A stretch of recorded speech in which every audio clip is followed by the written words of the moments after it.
Hello everyone, स्वागत है आपका आपके फेवरेट प्लेटफॉर्म पीडब्ल्यू पर। मैं रिया चौहान आपकी दोस्त और host स्वागत करती हूँ। कैसे हो आप सब लोग? How are you all? कैसे हो? थोड़ा सा ये टेढ़ा हो रहा है या भैया? थोड़ा सा टेढ़ा तो नहीं है? ये ठीक है ना? है ना? अब ठीक। क्या हाल चाल है? गुड इवनिंग, कोई लैग नहीं है। मस्त। Happy new year to everyone. मेरे परिवार की तरफ से आपके परिवार को ये साल आप सभी के लिए एकदम खुश खुश खुश खुश खुशियां लेकर आए। दुख अगर लाए भी, भगवान करे ना आए, लेकिन लाए भी ना तो आपको उससे खुशी खुशी डील करने की शक्ति दे, है कि नहीं?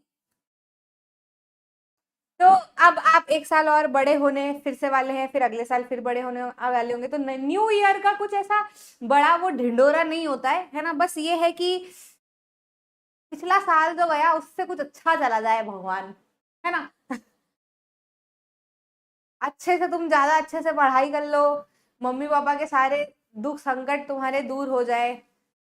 वो एक रील होती है ना, वो बच्ची कहती है कि भगवान मेरे पापा के मेरे सारे दुख दूर कर दो, तो भगवान उस बच्चे को ही दूर कर देता है। ठीक है, तो आप ऐसे बच्चे मत बनना कि आपके पेरेंट्स के लिए आप खुद ही पूरे के पूरे दुख हो, है ना? अच्छे बच्चे बनो।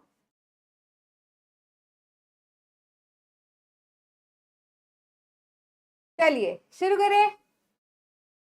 एग्रीकल्चर में कितने बच्चों को डाउट है, पहले तो मुझे ये बताओ, तो मुझे समझ आए ना कि भैया कितने बच्चे परेशान है एग्रीकल्चर को लेकर। ये जो चैप्टर है आपका एग्रीकल्चर, इसमें कितने बच्चों को दिक्कत आ रही है? तो फिर ज्यादा बच्चों को दिक्कत आ रही है तो हम उस डिटेल में घुसे, या कम बच्चों को दिक्कत आ रही हो या फिर दिक्कत ही नहीं है अगर, तो फिर हम ब्रीफिंग करके इसको खत्म करें, है ना? क्योंकि फिर दूसरे दूसरे चैप्टर भी तो है, ये खत्म करोगे तो दूसरा पढ़ लेना। कोड टाइप बताना है ना, यस या नो। अगर अगर समझ आ रहा है तो बोलो यस कि हाँ हमको तो आता है एग्रीकल्चर, बस हम रिवाइज करने हैं। और नहीं आता तो बोलो नो, हमें तो कुछ भी नहीं ऐसा।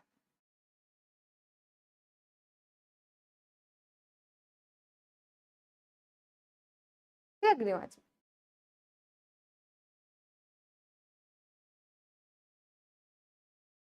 नो। देख लेते हैं रिजल्ट आपकी स्क्रीन के सामने, है ना? 35% बच्चों को ही समझ आता है, बाकी सारे बच्चे इस चैप्टर को लेकर गहन परेशानी में है। चलिए कोई बात नहीं। तो हमारा चैप्टर है एग्रीकल्चर, जिसके अंदर types of farming, major crops, farm system, है ना? ये है आपको primary secondary tertiary agriculture, sericulture, pisciculture है, फार्मिंग है, इंटेंसिव सब्सटेंसिव, कमर्शियल कमर्शियल है। मेजर क्रॉप्स में राइस है, व्हीट है, मिलेट्स है, मेज है, कॉटन है, जूट है, कॉफी, टी, एग्रीकल्चर के डेवलपमेंट। अरे भाई कुछ भी तो नहीं है तुम्हारा चैप्टर। देखो मैंने देखा, इसलिए ऐसा नहीं है कि मुझे पता नहीं है। ऐसा है कि आपका जो एग्रीकल्चर है ना, सेम टू सेम जैसे जो 8th क्लास के अंदर जो एग्रीकल्चर है ना, 8th क्लास का जो एग्रीकल्चर है वैसा का वैसा ही एग्रीकल्चर 10th क्लास में है ना? तो मैं एक बार बस वो चिट्ठी नहीं करता किताबें पलट के, खाली बस देखता है कि कितना आपके इसमें है। सेम टू सेम है, सेम टू सेम पूरा, है ना? तो कुछ भी नहीं है, बहुत ही आसान है। बस 10th क्लास में थोड़ी सी डिटेलिंग और ज्यादा है। तो मैं कह देती हूँ कि अभी ना थोड़ा अच्छे से दिमाग लगा के इसको पढ़ लोगे ना तो 10th क्लास में दिक्कत नहीं है, क्योंकि 10th क्लास में ये थोड़ा सा बड़ा है बस। ठीक। तो कमर की पेटी बांध लो। बांध ली क्या? बोलो हाँ। रिया माता की जय का नारा लगाओ और पहले चैप्टर समझो। देखो पहले चैप्टर समझोगे तो क्वेश्चन बनेंगे, क्वेश्चन फिर हम पोल में करेंगे, पोल में फिर तुम्हारा नाम आएगा, फिर तुम लीडर बोर्ड पे चमकोगे तो तुमको मजा आएगा। पर उसके पहले चैप्टर समझना जरूरी है कि नहीं लल्ला? पहले चैप्टर समझा दूं? पहले चैप्टर समझा दूं?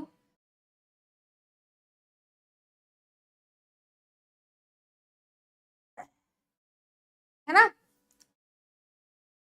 बोलो रिया माता की जय। चलिए, तो ये जो चैप्टर है बेटा आपका एग्रीकल्चर, एग्रीकल्चर मतलब क्या होता है? जमीन से जुड़ा हुआ जो भी काम है, स्पेशली खेती। ठीक है, फार्मिंग में ही एक टाइप है, एग्रीकल्चर है ना। तो खेती, जमीन में से हम जो चीजें उगा उगा के जो हमारा काम चलाते हैं वही है आपका, वही उस प्रोसेस को ही हम क्या कहते हैं, एग्रीकल्चर। तो अगर आप अपने आसपास नजर मारोगे ना लोगों के काम करने के तरीकों पे जिससे लोग पैसा कमाते हैं, तो सारे ना काम आपको सिर्फ 3 तरीके के दिखेंगे। या तो प्राइमरी सेक्टर का होगा, या सेकेंडरी सेक्टर का होगा, या टर्शरी सेक्टर का होगा। ठीक है। अब प्राइमरी सेक्टर क्या होता है, ऐसा काम जो सीधे आप प्रकृति से ही कुछ निकाल के लेकर आ जा रहे हो और ऐसा कैसा यूज कर ले रहे हो। जैसे कॉटन आपने उगाया तो वो जमीन से ही उगा, ऐसा कैसा आपने उसको यूज करना शुरू कर दिया है ना। आपका कोयला हो गया, जमीन में से निकाला, वो निकालने की जो प्रोसेस है वो आपका क्या होगा, प्राइमरी सेक्टर का हो गया।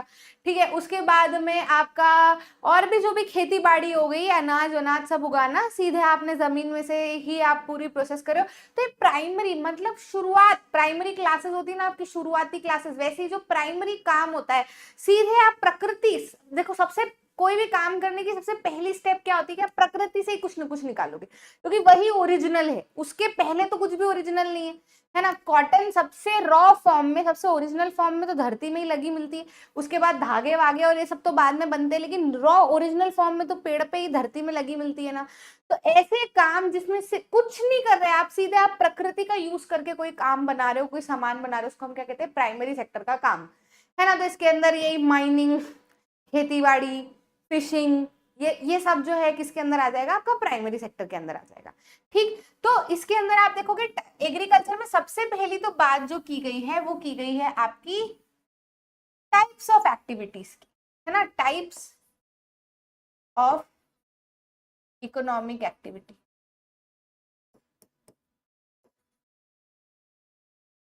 ठीक है। जिसके अंदर सबसे पहले तो क्या बोला है, प्राइमरी सेक्टर, जिसके बारे में अब भी जस्ट हमने पढ़ा।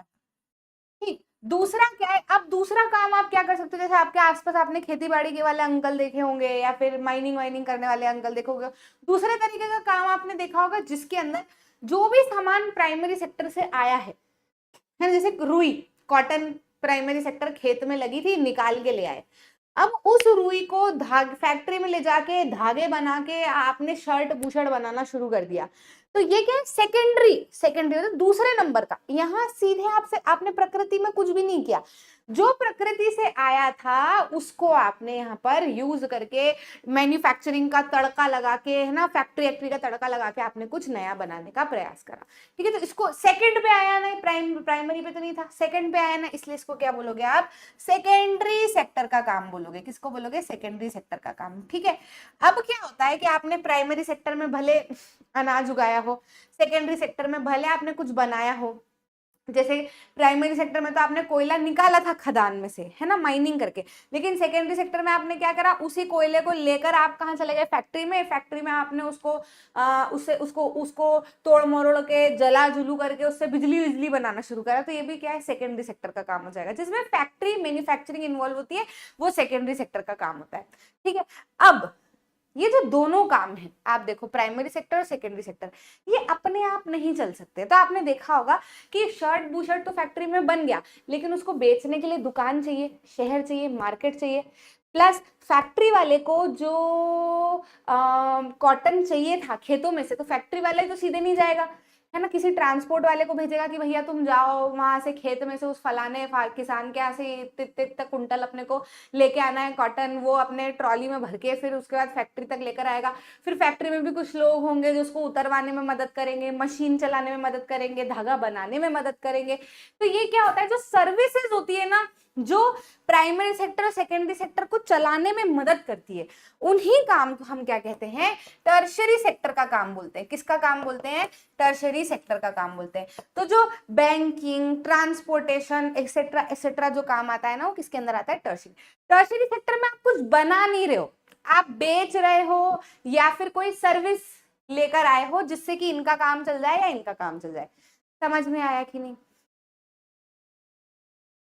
समझ में आया कि नहीं, समझ में आया कि नहीं, प्राइमरी सेकेंडरी टर्शरी सेक्टर समझ में आया कि नहीं। अब अगर कोई भी पूछ ले, मान लो मैं यहाँ पे पोल लगा देती हूँ, क्वेश्चन मैं आपको दे देती हूँ, mining is an example of a primary sector, b secondary sector, c tertiary sector. बताओ क्या होगा आंसर, बताओ क्या होगा आंसर, जल्दी जल्दी फटाफट, समय नहीं है, थोड़ा सा बड़ा चैप्टर है, जल्दी करेंगे हम, है ना, जल्दी बताओ क्या होगा आंसर, क्या होगा आंसर, क्या होगा आंसर। सीधे धरती में लगा रहे हो या फिर सीधे, सिर्फ इतना ही सोचो कि सीधे धरती में से कुछ कर रहे हैं, या फिर फैक्ट्री में ले जाके काम हो रहा है, या फिर कोई सर्विस प्रोवाइड हो रही है, इसके हिसाब से आप बांट लो, है ना। अगर धरती में से कर रहे होंगे तो सीधे प्राइमरी, अगर फैक्ट्री में वो काम बन रहा होगा तो सेकेंडरी, अगर कोई सर्विस है कि कोई ऑटो वाला है, कोई ट्रांसपोर्टेशन वाला है ना, या कोई फोन कॉल कम्युनिकेशन वाला है, ट्रैक्टर ट्राली बुलेट फलाना ढिकना वाला कोई सा काम है, बैंकिंग का काम है, तो वो टर्शरी सेक्टर में जाएगा। ठीक है, तो माइनिंग सिंपल सी बात है ना, प्राइमरी का ही एग्जाम्पल है, समझे कि नहीं। 97%, बहुत सारे बच्चे हैं, बहुत बढ़िया, आई होप इतना आपको क्लियर है।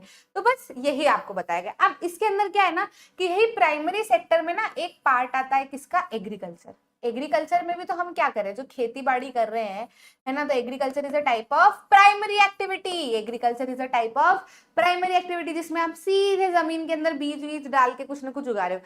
तो इस चैप्टर में हम इस एग्रीकल्चर को, जो कि प्राइमरी सेक्टर में आता है, उसको डिटेल में पढ़ेंगे। तो आप सोचते हो ना कभी कभी कि एग्रीकल्चर में हमको ये प्राइमरी सेकेंडरी टर्शरी क्यों डाल दिया, तो इसलिए डाला कि शुरुआत वहां से हुई है। कितने तरीके के काम है, आपके पापा अंकल नेबर मामा फूफा मौसा मासी, किसी का भी काम देख लो, इन तीनों में से ही किसी के अंदर आएगा, और एग्रीकल्चर प्राइमरी के अंदर आता है। इसी एग्रीकल्चर को हम डिटेल में पढ़ते हैं, है ना। तो हम देखते हैं इसके अंदर टाइप्स ऑफ फार्मिंग कितने तरीके की होती है ना, टाइप्स ऑफ। ठीक, तो अब खेती भी अगर आप देखोगे ना तो आपको तरह तरह की खेती होते हुए दिखाई देगी। जैसे एक तो होती थी जो बहुत पुराने समय में होती थी, जब लोगों के पास में क्या होता है कि जैसे मम्मी, फॉर एग्जाम्पल, मैं हमेशा ऐसे एग्जाम्पल इसका देती हूँ। आप सोचो कि आपकी मम्मी है ना, मम्मी का जब पहला बेबी होने वाला था, होने वाला होता है, तो क्या करते हैं घर वाले, खूब उनको खिलाते पिलाते हैं ताकि बच्चे को खूब पोषण मिले, है ना, अच्छा हेल्दी बेबी पैदा हो, है ना। तो मम्मी खूब अच्छी हेल्दी हो जाती है, गोरी चिट्टी हो जाती है, लाल लाल गाल हो जाते हैं उनके, है ना, और खूब अच्छी थोड़ी स्ट्रेंथ आ जाती है कि बच्चा हेल्दी हो कुल मिला के, इसलिए उनको वो सारा किया जाता है। जैसे ही बच्चा पैदा हो जाता है उसके बाद में सब लोगों का ध्यान बच्चे पे चला जाता है, मम्मी को सब भूल जाते हैं, है ना। अब मम्मी को फिर न्यूट्रिशन मिल रहे हैं नहीं मिल रहे हैं, मम्मी की अंदर की हालत कैसी है क्या है, उसके ऊपर किसी का भी ध्यान नहीं होता। काम करना है काम करना है, घर संभालना है, रात भर नींद आ रही नहीं आ रही, मतलब मम्मी के अंदर से न्यूट्रिशन खत्म हो गए, क्योंकि अधिकतर न्यूट्रिशन तो बच्चे में चले गए मम्मी से लेके, है ना, क्योंकि बच्चा भी तो बड़ा हो रहा है ना, तो उसके पास में तो मम्मी के ही न्यूट्रिशन सारे के सारे जाते हैं। ठीक, अब दिन रात मम्मी उसी के अंदर लगी हुई है, और सारे के सारे न्यूट्रिशन उसके अंदर, मम्मी की हालत हो गई सूखी एकदम। अब क्या हुआ, मम्मी का सेकंड बेबी प्लान हो गया, तो अब ऐसे में मम्मी के पास में ऑलरेडी न्यूट्रिशन नहीं थे, और अब नया बेबी आया। अब उस समय पे फैमिली वालों ने फिर से वैसी अगर खातिरदारी मम्मी की कर दी कि अच्छे से खिलाया पिलाया उनको, खूब उनका ध्यान रखा सारी चीजों में, तो मम्मी के अंदर फिर से अच्छे न्यूट्रिशन आएंगे जो बेबी के पास में जाएंगे। और अगर नहीं रखा कि नहीं तुमको तो काम ही करना है, सास बैठी हुई है कि नहीं, काम करने से अच्छी प्रेगनेंसी होती, फलाना ढिकना करके कुछ खिलाने पिलाने पे कोई ध्यान नहीं दे रहा, तो वैसे ही मम्मी के पास में पोषण नहीं था, बच्चे के पास में भी नहीं जाएगा, बच्चे के अंदर भी न्यूट्रिशन की कमी आएगी, मम्मी के अंदर तो और न्यूट्रिशन की कमी आ जाएगी। तो वैसे ही क्या होती है ना, हमारी जमीन होती है, जैसे हम ऑपरेट करते हैं ना, वैसे ही हमारी जमीन भी ऑपरेट करती है। जमीन के अंदर होते हैं न्यूट्रिशन। अब जब आप वो बीज जमीन के अंदर डालते हो, तो वो बीज जमीन के न्यूट्रिशन अपने अंदर लेता है और बड़ा होता है।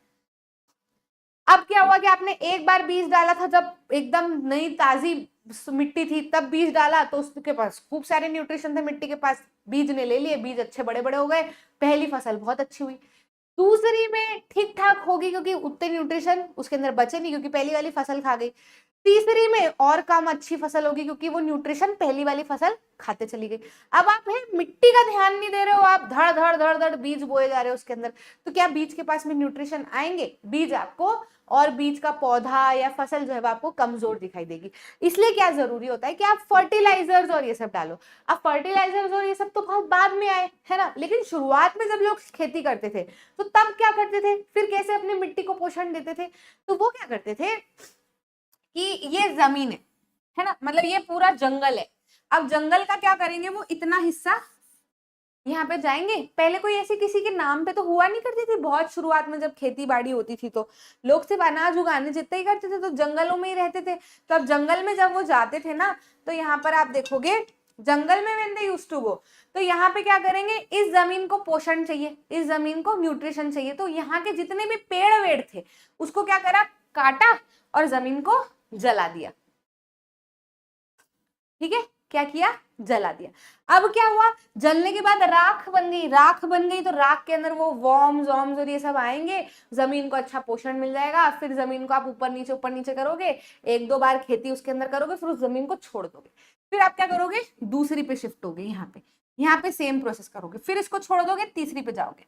जब आप ये पूरा सर्कल निपटाते निपटाते आओगे, तब तक इस जमीन को बहुत आराम मिल चुका होगा, इस जमीन के अंदर वापस से न्यूट्रिशन आ चुके होंगे, क्योंकि यहाँ पे तो मैक्सिमम 2 से 3 बार आपने खेती करी, उसके बाद तो आपने बहुत लंबे समय के लिए छोड़ दिया, तो इस सॉइल के अंदर फिर से न्यूट्रिशन आ गए, फिर से आप इसके अंदर खेती कर लो। तो इसको हम क्या कहते हैं, slash and burn agriculture. Slash करना मतलब काटना, बर्न करना मतलब जला के, तो वो राख का ऐसा, इसको शिफ्टिंग कल्टीवेशन भी बोलते हैं, क्योंकि आप क्या कर रहे हो, शिफ्ट होते चले जा रहे हो अलग अलग जगह पर, अलग अलग नाम से, कोई झूम बोलता है, कोई फलाना ढिकना, बहुत सारे अलग अलग जगह के नाम है, हमें उससे कोई ज्यादा लेना देना नहीं है। झूम, शिफ्टिंग कल्टीवेशन, और ये आप इसका ध्यान में रख सकते हो। ठीक है, तो इसको आप क्या कहते हो, subsistence farming. Subsistence farming, subsistence का मतलब क्या होता है, जीवन निर्वाह।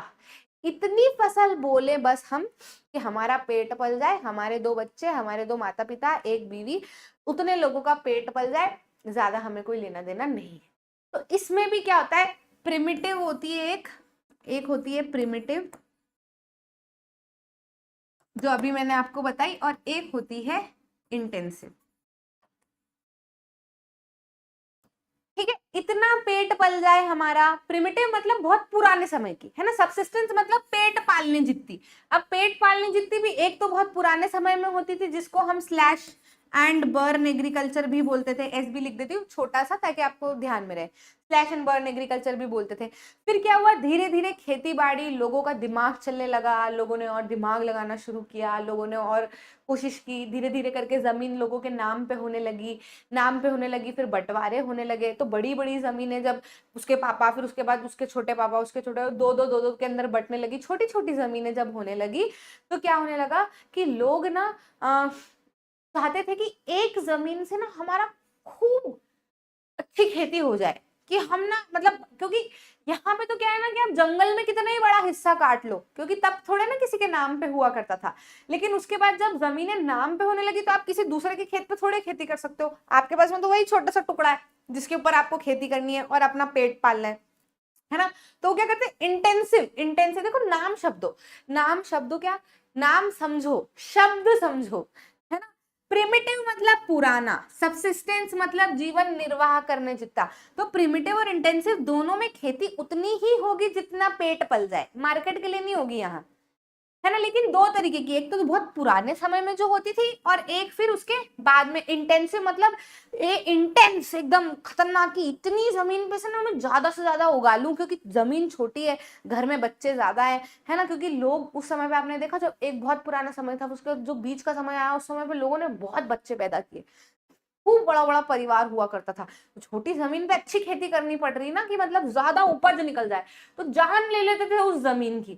हल्का फुल्का मेन्योर, घर में बना हुआ जो खाद, घर में बना हुआ छोटा मोटा, कोई बहुत हाई टेक्नोलॉजी वगैरह नहीं, घर के ही लेबर, मम्मी पापा और ये सब मिलके ही खेती जो है वो कर रहे हैं, वो क्या होती है, इंटेंसिव सबसिस्टेंस फार्मिंग। समझ में आया। दूसरी क्या होती है, ये तो पहली है ना, सबसिस्टेंस इसी का टाइप है। दूसरी क्या है, कमर्शियल फार्मिंग।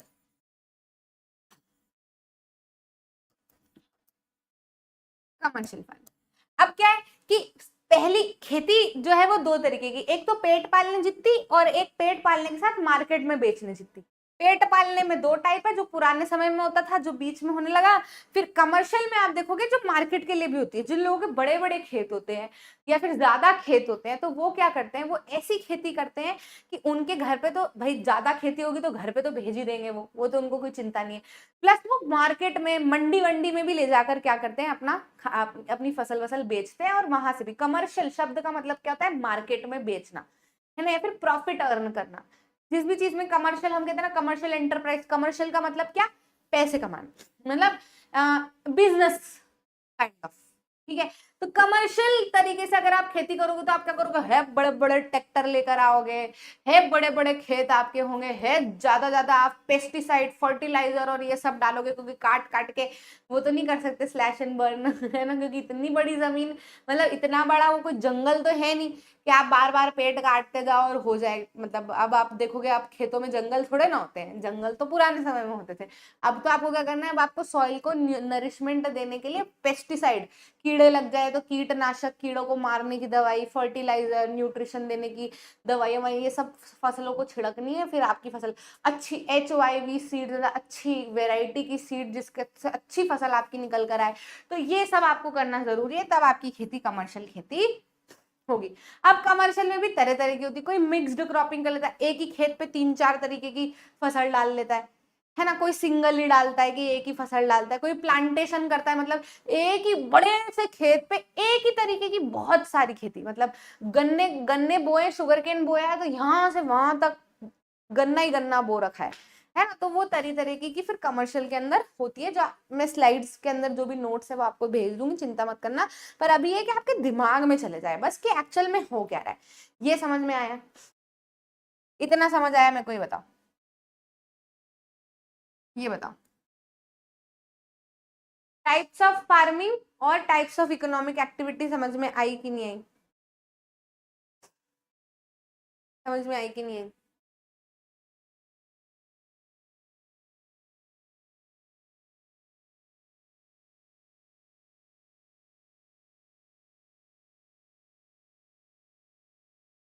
यस या नो, क्वेश्चन कोई भी आएगा तो कर लोगे, आसान है ना, कोई बहुत बड़ी बात तो नहीं। जो नहीं कह रहे ना बेटा, बेटा दिमाग ना थोड़ा सा सुनना तो पड़ेगा, है ना, मतलब इससे आसान तरीका तो कोई हो ही नहीं सकता। अगर आप सुनोगे ना, फील करोगे, इंटरेस्ट से समझने की कोशिश करोगे, तो सब समझ में आएगा, कोई ऐसी बहुत बड़ी बात है ही नहीं, है ना। और जो यस देखो, ज्यादातर बच्चों को तो समझ में आ रहा है, तो आपको देखना पड़ेगा थोड़ा सा। अगर दिमाग बीच में से इधर का उधर भटका, है ना, तो फिर मुश्किल हो जाएगा। 91% बच्चों को समझ में आ चुका है। ठीक है, अब मुझे ये बताओ अगली।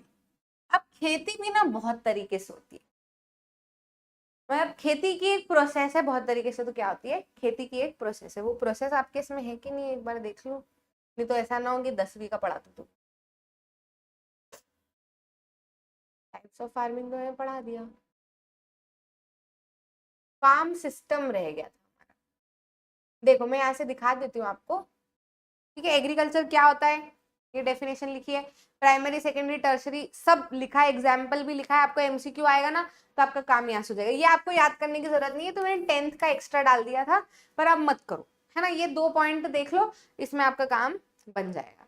ठीक है, अब हाँ, ये थोड़ा सा रह गया था कि दुनिया भर में बहुत सारी जमीन है, हर जमीन पे तो आप खेती नहीं कर सकते, है ना। ये भी जमीन है, ये जमीन, ये जमीन, ये जमीन, लैंड एरिया बहुत सारे, हर जगह पर खेती नहीं कर सकते। खेती वहीं हो सकती है जो जमीन उपजाऊ हो, जहां मिट्टी उपजाऊ हो, जहां अगर आप बीज डालोगे तो बीज उग सकता है कुछ कुछ किसी चीज में, है ना। तो जो हरे हरे कलर का जो रीजन दिख रहा है ना, आप यहीं पे खेती कर सकते हो, जिसमें देखो इंडिया तो पूरा ही हरे कलर का बना हुआ है ना। तो ऐसी जमीन जहां पर खेती हो सकती है उसको हम क्या कहते हैं, एरेबल लैंड। क्या कहते हैं, चैट में भर दो, चैट में भर दो, क्या कहते हैं, ऐसी जमीन जहां पर आप खेती कर सकते हो उसको क्या कहते हैं, एरेबल लैंड। अब ना वो एग्रीकल्चर भी बहुत तरीके का होता है कि आप जमीन में अगर कुछ कर रहे हो तो वो क्या कहलाएगा, एग्रीकल्चर। ठीक है, सॉइल, क्रॉप्स, लाइव स्टॉक, है ना, गाय ढोर भेड़, ये सब तो क्या कहलाएगा, एग्रीकल्चर। हर चीज में कल्चर लगाते हो तो क्या कहलाएगा, एग्रीकल्चर। अब मान लो आप क्या कर रहे हो, आप सिल्क की कोई खेती कर रहे हो तो वो क्या कहलाएगा, सेरीकल्चर। आप फिशेस की खेती कर रहे हो, है ना, मछली मछली की खेती कर रहे हो, तो क्या कहलाएगा, पिसी कल्चर।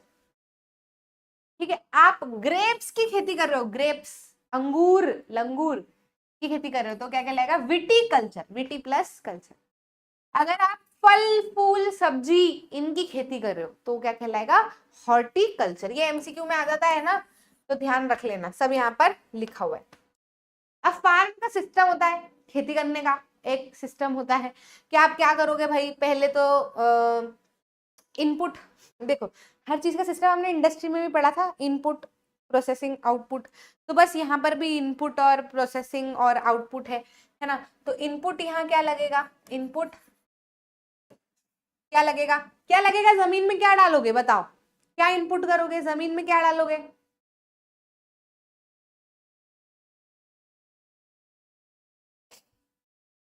इनपुट क्या डालोगे, जमीन में क्या डालोगे, वेरी गुड वेरी गुड, क्या डालोगे, सीड डालोगे, और क्या डालोगे जमीन में, पानी डालोगे, पानी वानी भी, है ना, वो भी इनपुट के अंदर ही आएगा। और मशीन्स का यूज करोगे, ठीक है, लेबर का यूज करोगे, और भी बहुत सारी चीजें जो शुरुआत में आप लगाते हो, वो सब किसके अंदर आएगा, बहुत बढ़िया, किसके अंदर आएगा, इनपुट में आएगा। इनपुट के बाद में क्या होगा, आपकी प्रोसेस होगी, प्रोसेसिंग होगी, है ना, प्रोसेसिंग कह दो या फिर ऑपरेशंस कह दो, है ना, कुछ करोगे आप, क्या करोगे, ठीक है। एक तो क्या होता है, पहले तो सबसे पहले आप खेत को ऊपर नीचे करते हो, मिट्टी को, है ना, उसको आप क्या कहते हो, प्लोइंग, ठीक है। फिर आप बीज डालते हो जमीन के अंदर, तो उसको आप कहते हो सोइंग, है ना। फिर आप पानी डालते हो जमीन के अंदर, तो उसको आप कहते हो इरिगेशन, है ना, एक्सेट्रा, ये यहाँ पे सब लिखा हुआ है, ये ploughing, sowing, irrigation, weeding, weeding मतलब फिर ऐसे भी होता है जंगली घास वास उग जाती है तो फिर उसको भी आपको निकालना पड़ता है, तो वीडिंग करते हो। फिर हार्वेस्टिंग करते हो, फसल उग जाती है उसको निकाल लेते हो, तो ये प्रोसेसिंग होती है। आउटपुट क्या होगा आपका, आउटपुट क्या होगा, आउटपुट क्या होगा, इससे क्या आउटपुट निकल कर आएगा, क्रॉप निकल कर आएगी, है ना, अगर फसल बोई है तो फसल निकल के आएगी। अगर आपने कोई वूल वूल, है ना, शीप ईप का काम कर रहे हो तो वूल निकल कर आएगा। डेयरी वेरी का काम कर रहे हो तो दूध दही निकल कर आएगा, है ना। अगर आप मीट वीट का काम कर रहे हो तो पोल्ट्री निकल कर आएगा, है ना, जो भी आप कर रहे हो वही वही आउटपुट निकल कर आएगा, बस सिंपल। तो वो क्या करते हैं कि आपसे एमसीक्यू में पूछ लेते हैं, बता इनपुट इनमें से कौन सा है, तो भाई जो शुरू में लग रहा है वो इनपुट है। प्रोसेसिंग कौन सी है, तो जो बीच में काम चल रहा है वो प्रोसेसिंग। आउटपुट क्या निकलता है, जो फाइनल प्रोडक्ट निकल के आ रहा है वो आउटपुट है, सिंपल। अब इसमें रटने की जरूरत नहीं, मान लो इसके अलावा कुछ तीसरी चीज भी वो डाल देना आपको दिमाग में कि जो शुरू में लग रहा है वो इनपुट, जो बीच में हो रहा है प्रोसेस, जो आखिरी में हो रहा है वो आउटपुट है, रिजल्ट। समझ गए, ठीक है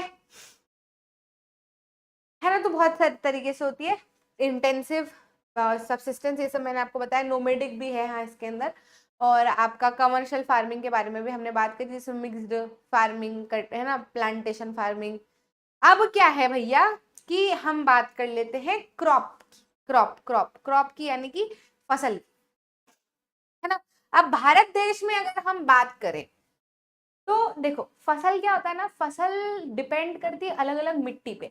जैसे हम जो हैं, हम मोटे होंगे, हम पतले होंगे, हम काले होंगे, हम गोरे होंगे, है ना, हम हमारी नाक तीखी होगी, मोटी होगी, छोटी होगी, आंखें बड़ी होंगी, छोटी होंगी, ब्राउन होंगी, ब्लू होंगी, ये सब बहुत सारे फैक्टर्स पे डिपेंड करता है ना। हम किस क्लाइमेट में रह रहे हैं उसके ऊपर डिपेंड करेगा, है ना। हमारे पेरेंट्स के जीन्स कैसे हैं उसके ऊपर डिपेंड करेगा, हमारे घर का एनवायरनमेंट कैसा है उसके ऊपर भी डिपेंड करेगा, हम कैसी चीजें खाते पीते हैं उसके ऊपर भी डिपेंड करेगा। तो ये कुछ चीजें हैं जिसके ऊपर हमारे फिजिकल फैक्टर्स और इंटरनल हमारी सोच समझ ये सब कुछ डिपेंड करती है।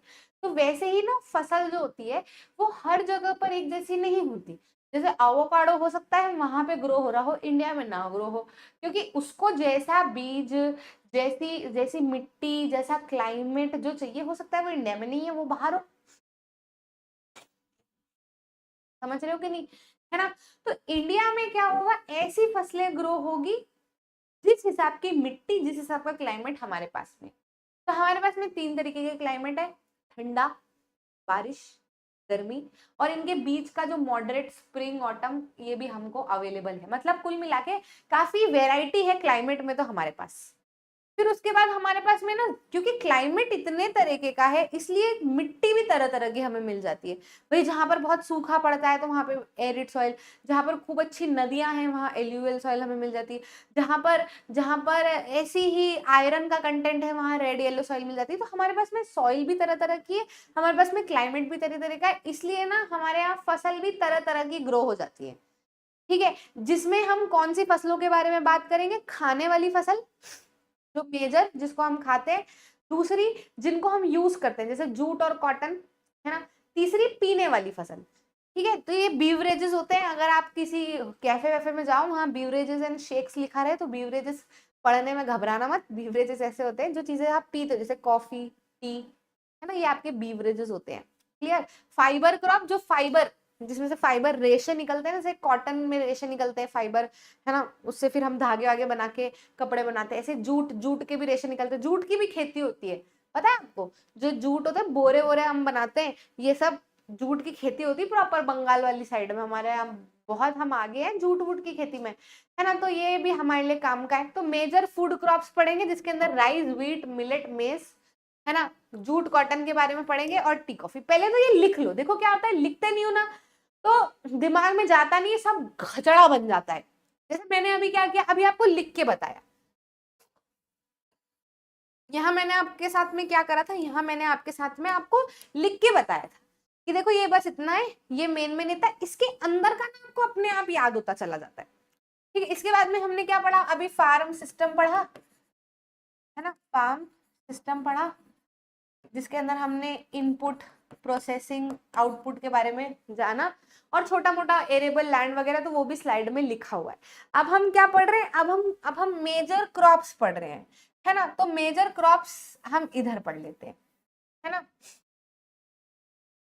यहाँ पे मैं लिख भी देती हूँ, एरेबल लैंड एक तरह के बारे में हमने पढ़ा। अब अगला क्या है, अगला इधर डाल लो। ठीक, अगला इधर डाल लो। अब हम पढ़ रहे हैं किसके बारे में, क्रॉप्स के बारे में, है ना, आउटपुट के बारे में। तो आउटपुट फसल में हमको कितने तरीके की मिल रही है, एक तो हो रही है major crop, major food crop, ठीक है। फिर दूसरी तरीके की जो हमारे पास में है वो है फाइबर क्रॉप। तीसरी तरीके की जो हमारे पास है वो है बीवरेजेस। अब आप मेरे को बताओ मेजर फूड क्रॉप क्या है, क्या खाते हो आप मेजरली सुबह शाम, क्या खाते हो, क्या खाते हो, खाते क्या हो, व्हाट डू यू ईट सुबह शाम? अरे भाई मैडम, बहुत बहुत हम बाहर घूम आए, लेकिन रंजावट तो क्या है, पेट को शांति तभी मिलती जब गेहूं की रोटी मिल जाए। या फिर जो बहुत लोग जो सुबह शाम चावल खाते हैं उनको ऐसा है, मैम रंजावट तो तभी होती है मैम जब थोड़ा सा चावल मिल जाए, है ना। उसके अलावा तो मतलब घर का बाहर हम कितना ही खा पी लें, पर मजा तो वो जो रोटी है फुल्की और जो चावल है, बस वही हम तिल मिला जाते हैं, है ना। तो वीट और राइस ये तो हमारे मेजर है ना बेटा, राइस और वीट। ठीक है, तो पहले इन दोनों के बारे में पढ़ते हैं। यहाँ पे खाली लिख लो, डिटेल में सब आपको यहाँ पे मिल जाएगा,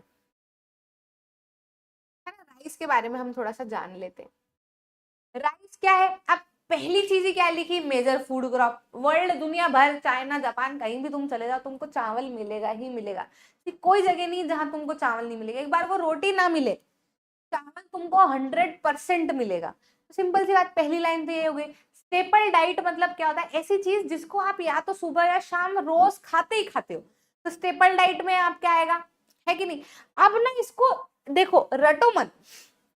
हम कहाँ कंफ्यूज होते हैं, हम कंफ्यूज यही होते हैं, अरे मैम राइस में टेम्परेचर ज्यादा लगता है कि वीट में ज्यादा लगता है, अरे मैम पानी राइस में ज्यादा चाहिए रहता, रेनफॉल की वीट में चाहिए होती है। हम तो कंफ्यूज हो जाते हैं, हमको तो याद ही नहीं होता, हम इधर का उधर कर देंगे तो फिर मैम हमको तो नहीं होता। अरे भाई, तुम्हारे दोस्तों का नाम इधर का उधर करते हो, 4 दोस्त बना लोगे तो क्या कंफ्यूज हो जाओगे कि आज तुम्हें 4 लोगों से मिल लिया, उसका नाम क्या था, अरे यार उसका नाम क्या था, मैं तो कंफ्यूज हो गया। नहीं ना, मतलब ये कोई बात है, है ना भाई, किसी का स्वभाव अच्छा था, उसका स्वभाव अच्छा था कि उसका अच्छा था, भूलोगे क्या आप? कैसे भूलोगे यार?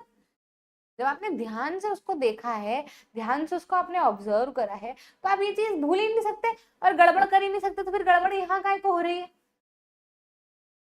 यहाँ क्यों हो रही है गड़बड़? यहाँ क्यों हो रही है गड़बड़?